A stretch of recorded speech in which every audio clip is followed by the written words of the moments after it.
चलित वर्ष October November मध्य भारत में दिनिकिया विश्वकप 2023 खेल यही बड़ टूर्नामेंट को ध्यान में रखी समस्त दल आईपीएल रे खेलुथिबा खेलाड़ी फॉर्म और फिटनेस उपर नजर रखिंट। इंडियन प्रीमियर लीग बा आईपीएल 2023 मध्य टीम इंडिया पई एक बड़ खुशी खबर आसी। दीर्घ दिन धरी खराब फॉर्म सहित संघर्ष करुथिबा जड़े खेलाड़ी शेष में फॉर्म को फेरी आछंती।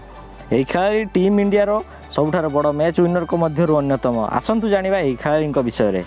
टीम इंडिया चलित वर्ष निज घरोई माटी एक दिवसीय विश्वकप खेलने को जाऊँगी, तेणु भारतीय प्रशंसक मैंने टीम इंडिया ठारू बहुत आशा रखिंट। टीम इंडिया शेष थर पर 2011 में घरोई माटी ओडीआई विश्वकप जीतीला। तेबे वर्तमान यही बड़ टूर्नामेंट पूर्व भारतीय दलर अधिनायक रोहित शर्मा फॉर्म को फेरी आछंती।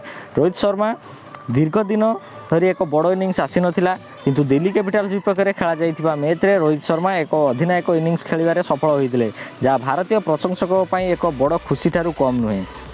टीम इंडिया सह मुंबई इंडियंस फॉर्म रे आसी अत्यंत गुरुत्वपूर्ण थिला। आईपीएल रे 24 इनिंग्स पर रोहित शर्मा अर्धशतक हासिल करछंती। एहा पूर्व रोहित शर्मा 2021 आईपीएल रे 50 रन रो मार्क अतिक्रम करथिले। दिल्ली कैपिटल्स विपक्ष में 45 बॉल रे रोहित शर्मा 65 रन रो इनिंग्स खेलिथिले। एही इनिंग्स रोहित शर्मा बैट्रु 6टी चौका और 4टी चौका देखा मिलता।